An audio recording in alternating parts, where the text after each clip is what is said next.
Hi, everyone. Welcome to our podcast, The Flow. This is where we aim to learn and spread awareness of the lethal effects of period poverty. It's a public health crisis that affects hundreds of thousands of people around the world. Follow along on our journey as we go with the flow. I'm Caitlin.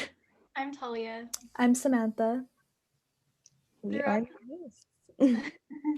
throughout this podcast, we will be interviewing esteemed activists working to fight period poverty within our community. They will share their expertise and provide valuable insight. We will also be posting a series of articles and surveys on our website that you can use to delve deeper into these issues. In case you're not currently aware, 2.3 billion people are affected by period poverty around the world. One of our guests we'll be interviewing, Alexandra A. Alvarez, wrote an article where she says, globally, 2.3 billion people live without basic sanitation services, and in developing countries, only 27% of people have adequate hand washing facilities at home, according to UNICEF. Here are some ways you can make a difference for people suffering from period poverty.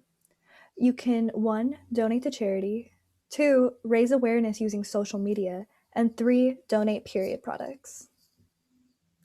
You can look out for the interview coming up, as well as other episodes that will delve deeper into how the COVID-19 pandemic has drastically impacted period poverty across the globe, as well as how homelessness and other various intersectionalities can impact the problems people have to face.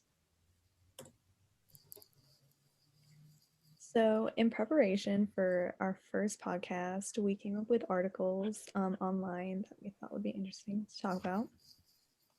Those will be on our website, right? Yes, they will also be on the website. theflow.com. So, I feel like we should talk about our feelings on period poverty. Definitely. Caitlin, what do you think? What do you feel? I definitely think that this is like is a crisis that people aren't really aware of, especially people in our neighborhood. I know that especially in school when we were telling people, they're like, "Oh, I never thought of that." And so it'd be interesting to because especially since it affects so many people, to get other people aware of why and how we can stop this.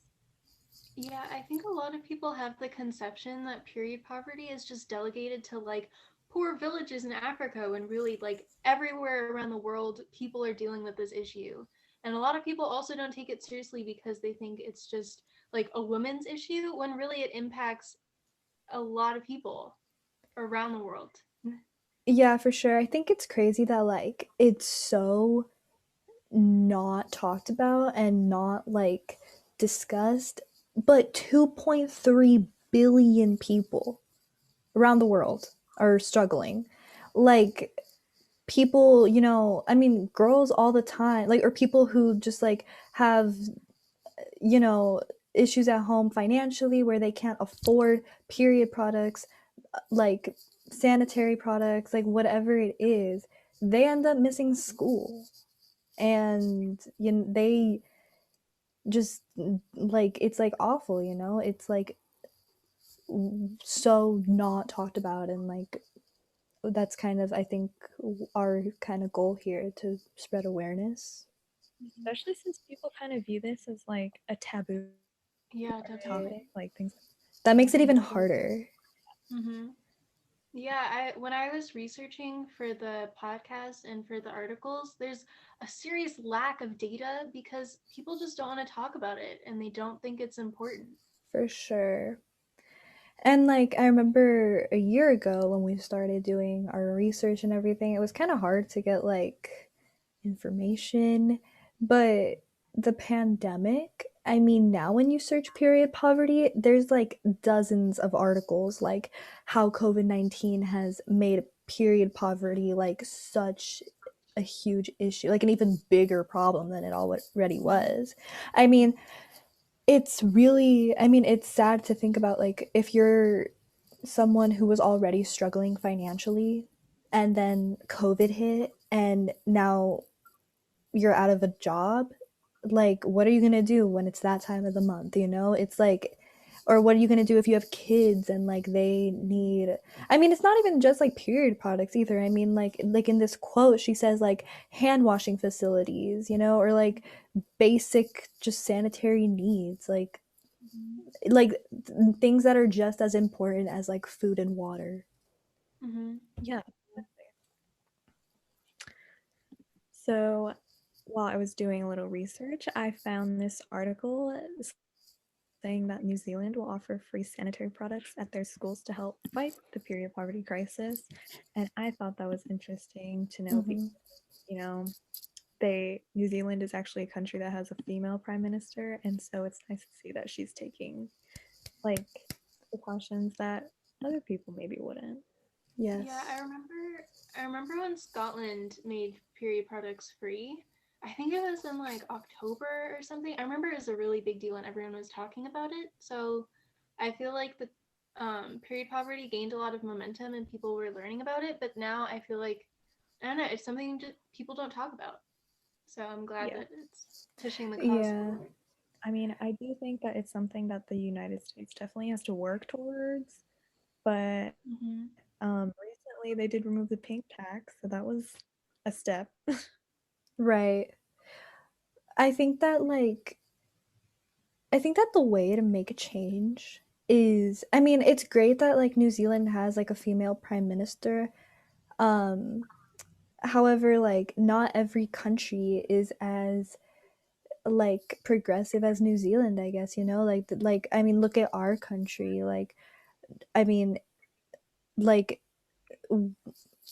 it's not guaranteed that we can get like someone in office who will like do that for the country. It's like that's why as a society and as people, we need to like talk about it, you know? Like it can't be like such a like stigma. Like and I feel like that makes it like it's like think about it like if you're someone who's on their period and you kind of feel embarrassed to say like yeah like I'm on my period, but think about the added embarrassment you're gonna feel if it's like yeah I'm on my period and I can't even afford like pads. Mhm. Like Hmm. I mean seriously, you know. And also I just kind of want to like discuss how expensive period products are. Hmm.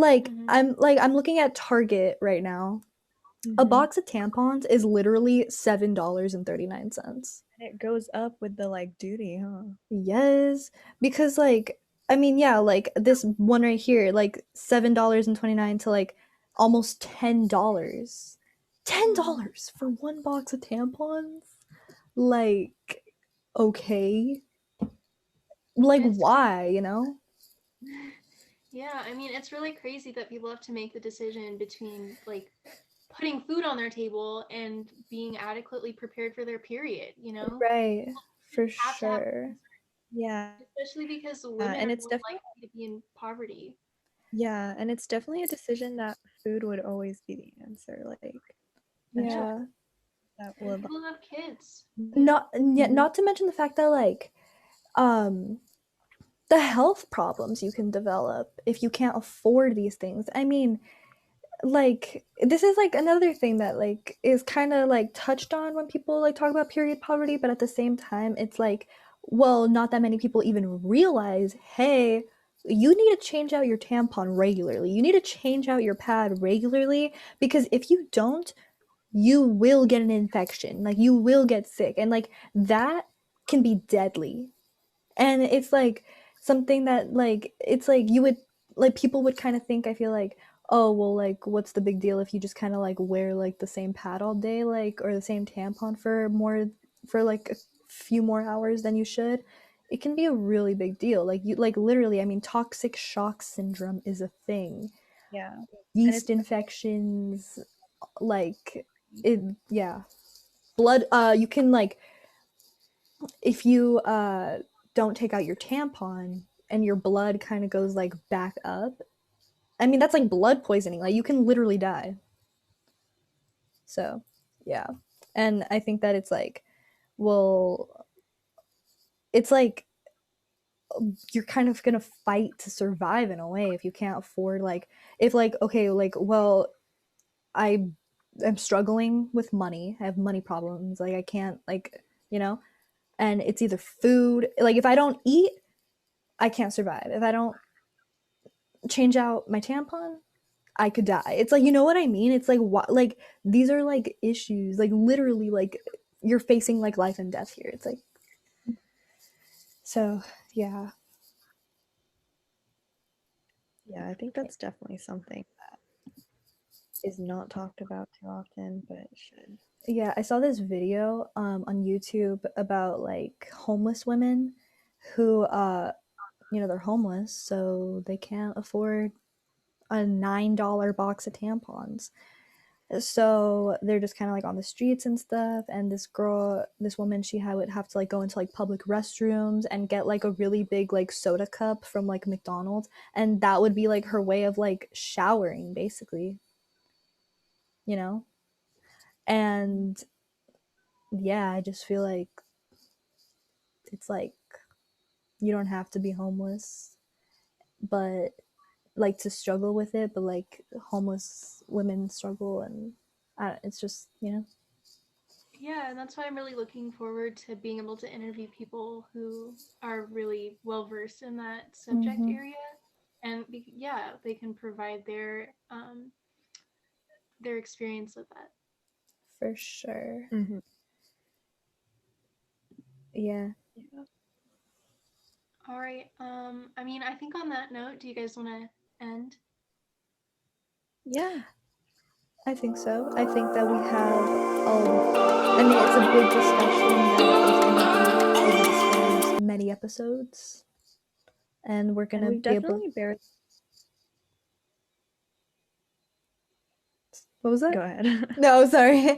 No, Oh. just how you know, like we're gonna expand the conversation with people who we talk to, you know. Yeah. Well, thank you all for tuning into our podcast. Keep your eyes peeled for next week. Go with the flow.